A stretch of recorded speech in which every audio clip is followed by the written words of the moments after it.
नमस्कार, आप exam tour देख रहे हैं। बहुत सारे विद्यार्थी परेशान हैं इस दर्द से। ये दर्द ये है कि उनका आयु थोड़ा सा लैप्स कर गया है और उनमें कोई गलती नहीं है।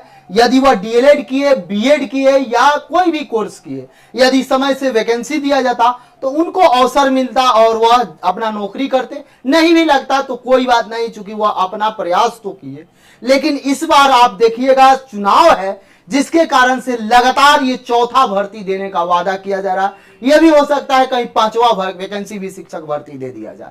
लेकिन वैसे विद्यार्थी जो आयु में छूट को लेकर बहुत परेशान है, उनसे मैं हाथ जोड़कर विनती करता हूं, आप मेरा सहयोग करें। और सहयोग में मैं कभी भी किसी भी विद्यार्थी से यह नहीं कहता हूं कि आप मुझे सहयोग करें, बस यही सहयोग करें कि केवल इस वीडियो को वहां तक पहुंचा दे ताकि इस पर बड़े बड़े मीडिया का भी ध्यान आ जाए कि सच में आयु में छूट मिलना चाहिए। सरकार का इस पर ध्यान आ जाए, इस पर विपक्ष के नेता का ध्यान आ जाए, इस पर छात्र नेताओं का ध्यान आ जाए, तब आयु में छूट मिलेगा, अन्यथा नहीं मिल सकता है। दूसरी बात मैं बता दूं, बहुत सारे लोग, बहुत सारे यूट्यूब पर वीडियो बना रहे हैं, नए नए चैनल बनाकर कि आयु में छूट के लिए आप पेटिशनर बन जाइए, 5,000 रुपया दे दीजिए। ये सब गलत बात है, इस बात को आप ध्यान में रखें।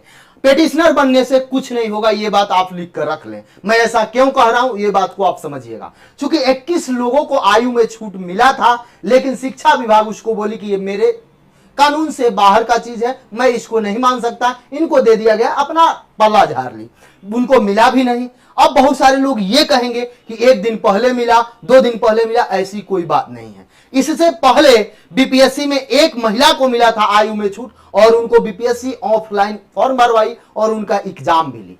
ये एक बात हो गया। यदि यही छूट सरकार एक बार में दे देती तो ना शिक्षा विभाग के पास कोई ऑप्शन रहेगा, ना बीपीएससी के पास कोई ऑप्शन रहेगा, किसी के पास कोई ऑप्शन टालने मटोलने का नहीं रहेगा। यानी सीधा सा मतलब है, ना आपके पास पैसा है, ना आप कोर्ट जा सकते हैं। यदि कोर्ट भी जाते हैं तो थोड़ा सा समय लगेगा, आयोग टाल मटोल भी कर सकती है। लेकिन आप सरकार के दरवाजे पर जाते हैं तो सरकार टाल मटोल नहीं करेगी। इसका कारण यह है कि 25 में चुनाव है और चुनाव से सबको प्रेम होता है। सभी नेताओं का सबसे ज्यादा प्रेम किसी से होता है तो वह चुनावी जो वर्ष होता है, चुनावी वर्ष के कारण ही ये वैकेंसी निकाली जा रही है। मुझे कहने में कहीं से कोई शक नहीं है, ना ही कोई गुरेज है। बहुत सारे विद्यार्थी मेरे पे आके कमेंट करते हैं कि आप गलत कर रहे हैं, गलत कर रहे हैं, अच्छी बात है, लेकिन मैं गरीब स्टूडेंट का साथ दे रहा हूं, यह मेरे लिए फक्र की बात है। थोड़ा सा ध्यान दीजिएगा। पेटिशनर बहुत लोग बने थे, लेकिन टीआरई 3 में एक भी व्यक्ति को नहीं मिला। कई सारे पेटिशनर का तो इसी तरह खारिज कर दिया गया। 21 पेटिशनर पर विचार किया गया और वह एकमात्र वकील साहब का मिला था, लेकिन वो भी शिक्षा विभाग उसको नहीं दी, बीपीएससी नहीं अलाउ की, यानी नहीं अलाउ हुआ। और कई एक सारे केस हुए थे, सब लोग खारिज हो गए। तो पेटिशनर कोई रास्ता नहीं है, आपका पैसा ठगने का, पैसा वसूलने का अलावा कोई रास्ता नहीं है। मेरा सभी से हाथ जोड़कर विनती है, जिनका आयु भी ज्यादा हो चुका है या जिनको लग रहा है कि आयु में छूट मिलना चाहिए, वह 20, 25, 50, 5, 7 विद्यार्थी का ग्रुप बनाएं और अपने विधायक से मिले, विपक्ष के नेता से मिले, संदीप सौरभ जी से मिले।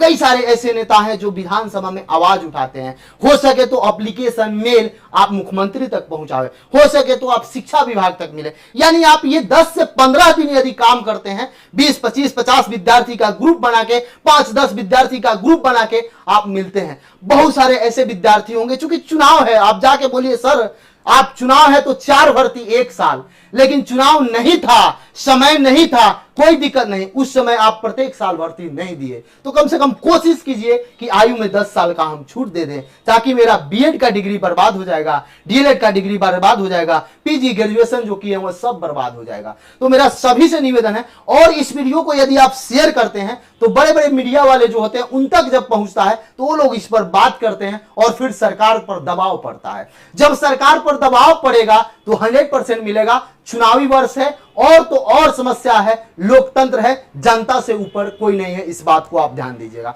तो मेरा मानना है आप लोग छात्र नेता लोगों से बातचीत कीजिए, उनसे बोलिए कि ये सब छोड़िए और चलिए ना मेरे साथ 10, 20, 15, 50 करके हम लोग मिलते हैं, उनसे अपना बात रखते हैं। कोशिश कीजिए आप जिस विधानसभा क्षेत्र से आते हैं, कम से कम वहां के विधायक से बोलिए कि ये प्रश्न आप मुख्यमंत्री तक पहुंचाइए। हर एक विधानसभा में आप जाइए, बोलिए ना, देखिए आयु में 10 दिन के अंदर छूट मिल जाएगी। लेकिन ये प्रयास सही है, कोर्ट जा सकते हैं, कोई दिक्कत, मैं रोक नहीं रहा हूं, लेकिन ये आपका बहुत बड़ा इससे सॉल्यूशन नहीं मिल सकता है। क्योंकि देख लिए टीआरई 3 में इससे आपको सॉल्यूशन नहीं मिला। यदि मिलना रहता तो कई बार उस पर फाइल हुआ, बहस भी हुआ, अंत तक उसको खारिज कर दिया गया। अंत तक कुछ बचे जिनको मिला, लेकिन वह शिक्षा विभाग अलाउ नहीं की। तो आप कोशिश करें अपने आवाज को मुख्यमंत्री तक पहुंचावे, कोशिश कर रहे हैं अपने आवाज को माननीय तेजस्वी प्रसाद यादव तक पहुंचाएं। विपक्ष के नेता हैं, हमेशा कहते हैं मैं सुनूंगा, तो जरा आप यदि सुन रहे हैं तो इस वीडियो को जरूर सुनिए और इन विद्यार्थी का दर्द आप उठाइए। विधानसभा में नेता प्रतिपक्ष यदि विधान परिषद की बात करेंगे तो राबड़ी देवी जी हैं, उनसे जाकर मिलिए, सभी से मिलिए, किसी तरीका से संदीप सौरभ जी से मिलिए। क्योंकि देखिएगा वो बंदा जब सत्ता में संदीप सौरभ थे तो भी विद्यार्थी के प्रश्न उठाते थे, सरकार पर प्रश्न करते थे, विपक्ष में थे तो भी प्रश्न करते हैं, इसलिए उनसे मिलना जरूरी है। तो आप अपने बात को अभी सरकार तक रखने का प्रयास कीजिए। यदि आप सरकार तक रखते हैं तो आपकी 100% बात मानी जाएगी। आपकी ये गलत नहीं है, आप सही में हैं, आयु में छूट मिलनी चाहिए। बहुत सारे विद्यार्थी इस पर विचार विमर्श करेंगे। मैं जो भी विद्यार्थी देख रहे हैं, यदि आप चाहते हैं कि आयु में सच में छूट मिले तो इसको अपने व्हाट्सएप स्टेटस जरूर लगाइए और एक एप्लीकेशन लिखिए और विधानसभा में अभी विधायक तक अपने पहुंचाइए, विधानसभा तक पहुंचाने का काम कीजिए। बड़े बड़े जो नेता हैं जदयू के, उनसे मिलिए, जो बीजेपी के नेता हैं उनसे मिलिए, जो राजद के नेता हैं सभी से मिलिए। आपके लिए कोई बांटा हुआ नहीं है, वह चाहे नेता प्रतिपक्ष हो या सत्ताधारी हो, सबसे आप मिलिए, आप अपने बात को रखिए। थोड़ा सा मेहनत करिएगा, आराम से मिल जाएगा। जो पटना में रहते हैं वो कम से कम ये प्रक्रिया शुरू करें। और एक बात मैं बताता हूं, आप कहीं जाते हैं मिलने, यदि आप 10, 20, 50 हैं, एप्लीकेशन देते हैं, वहां से कुछ आता है, आपका आवाज का बात होगा तो आप मुझे व्हाट्सएप कर सकते हैं, मैं वहां जरूर पहुंचूंगा आपका साथ देने के लिए, आपका आवाज बनने के लिए, आपका हर समय मैं साथ रहूंगा। इस बात को समझ लीजिएगा, ये मेरा नंबर है, बस व्हाट्सएप करिएगा, मैं आपके साथ रहूंगा। लेकिन आयु में छूट मैं दिलवा कर रहूंगा, मेरा यह प्रयास है। यदि आपको अच्छा लगे तो आप बस एक शेयर लाइक बनता है, कमेंट बॉक्स में जरूर कमेंट करें। जो भी विद्यार्थी है, मैं सबसे प्रयास कर रहा हूं।